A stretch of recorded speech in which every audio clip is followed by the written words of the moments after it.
A single line of white text appears against absolute darkness. June 26, 1977. Market Square Arena, Indianapolis, Indiana. A second line follows. Slower, heavier. Elvis Presley will perform his final concert tonight. He does not know it will be his last. Silence. Then, a single piano note. Low, aching. Like a door closing in a house you will never enter again. The camera drifts over the iron gates of Graceland. The musical notes welded into the metal catch pale Tennessee morning light. Not yet warm, the light of a day that does not yet know what it is about to become. The grounds are quiet. Somewhere in the oak trees, birds. Somewhere further, the rumble of a tour bus being loaded in the pre-dawn dark. Inside the mansion, the air is thick with something that has no precise name. Everyone who lives here has learned to recognize it. It is the particular heaviness of a man trying, with everything he has left, to hold himself together for one more night. Elvis Aaron Presley is 42 years old. In photographs from this year, he looks 60.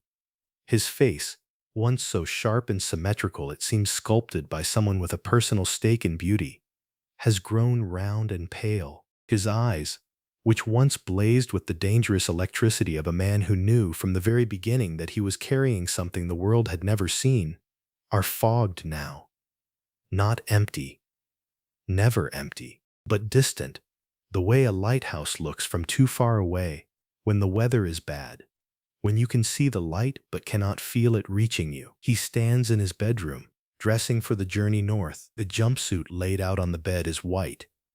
It is almost always white now. It glitters with thousands of hand-sewn rhinestones and gold embroidery, crafted by his costume designer Bill Ballou, who is watched with quiet devastation as the measurements have had to be let out again and again across the past 2 years. The suit is beautiful. The suit is enormous. The suit fits him perfectly, which is itself a kind of tragedy. Elvis puts on the suit for a single suspended moment, standing before the mirror, his mother's photograph watching from the nightstand. Something flickers behind his eyes. A ghost of 1956, a ghost of Ed Sullivan, and a boy from East Tupelo, who had nothing and became everything it is possible for one human being to become. He straightens the collar, runs one hand through his dyed black hair. "Let's go," he says to no one in particular, and they go. He flies north on his private jet, the Lisa Marie, named for his daughter, who is 9 years old, and the most uncomplicated love of his life. He has promised Lisa Marie he will be home after the show. He keeps his promises to her. Members of his inner circle, the Memphis Mafia, move carefully around him aboard the plane. They have learned, through years of proximity to his extremes, when to speak and when to stay silent. Today they are mostly silent. Elvis is not well.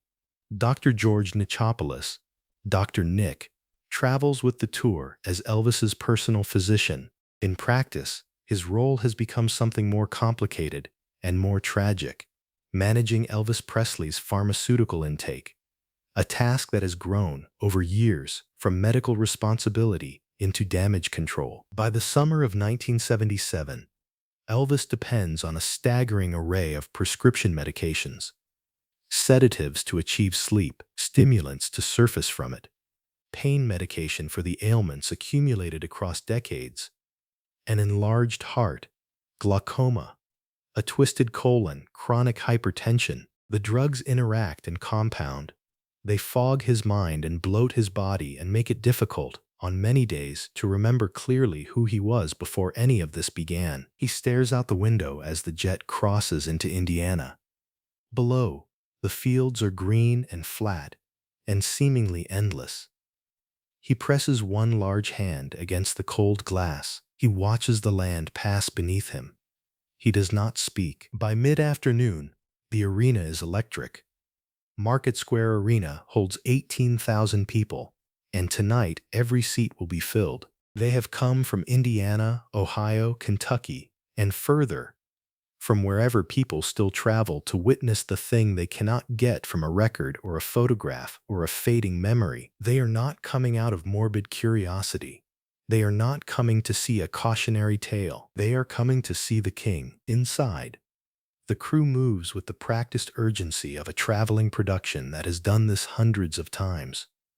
Roadies run cable. Sound technicians calibrate microphones. The full orchestra warms up.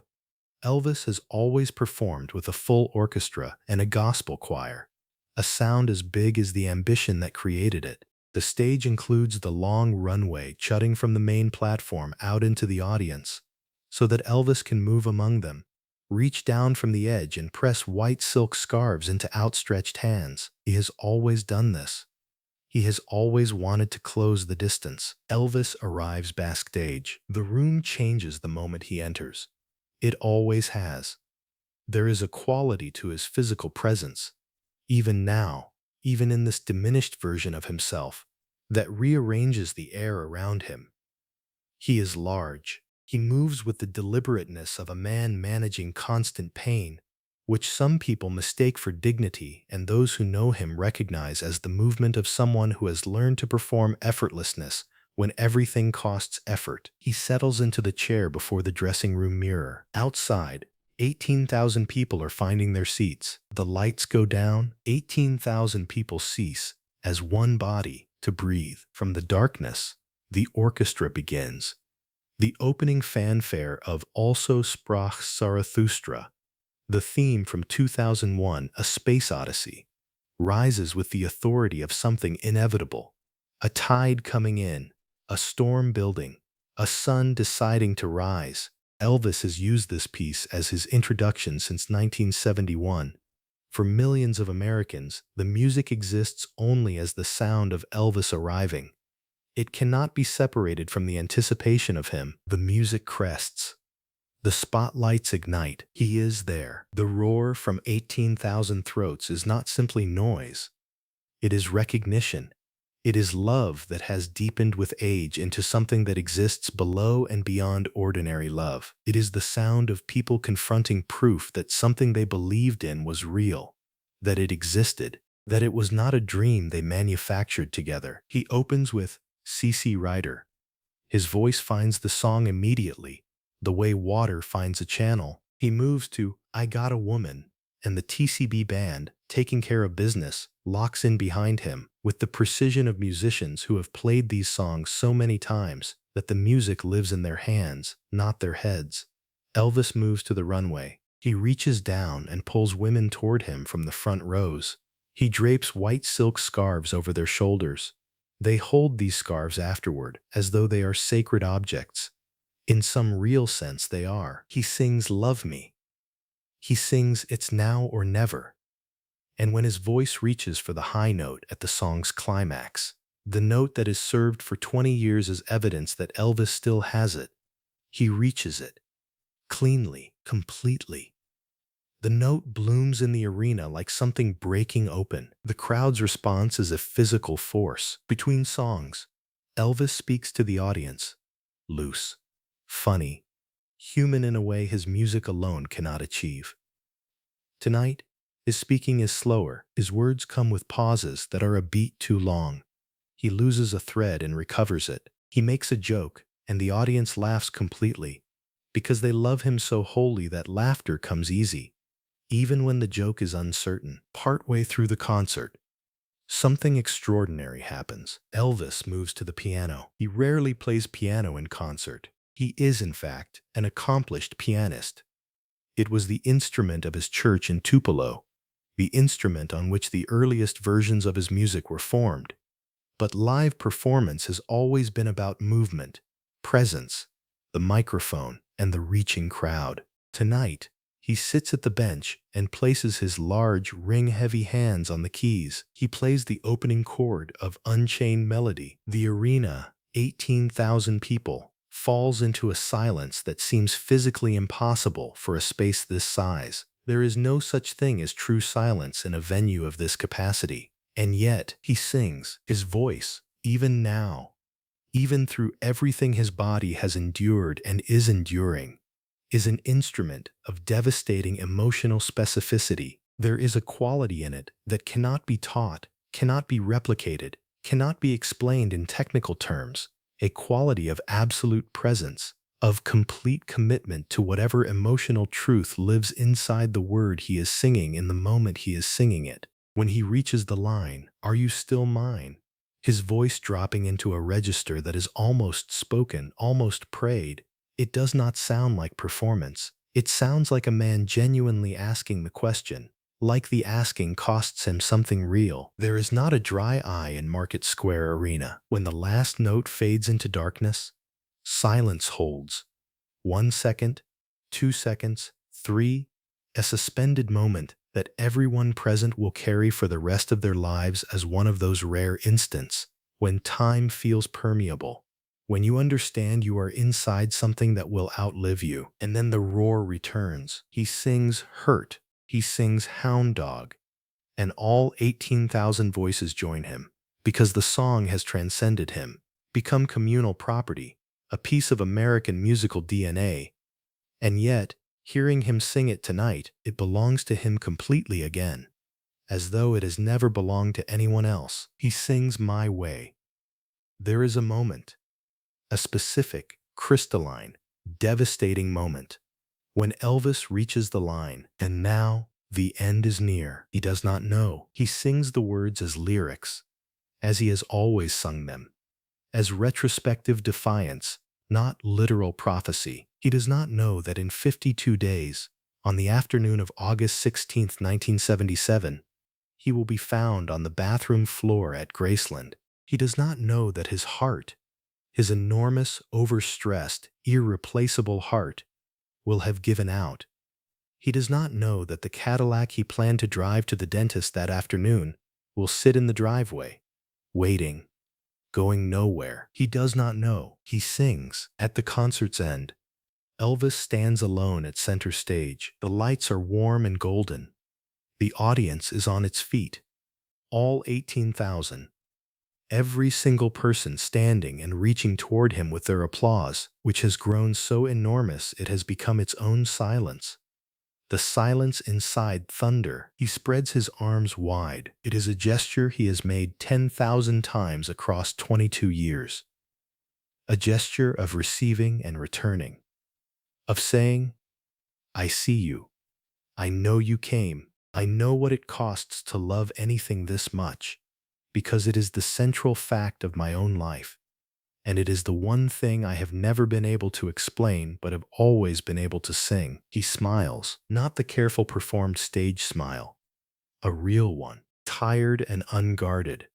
The smile of a man who is in pain, who is exhausted, who is carrying more than anybody should carry, who is also, in this exact moment, standing in this gold light before these 18,000 people who love him, simply and completely happy to be here. Happy to be, one more night, the person he was always born to be. I love you, Indianapolis. His voice is rough.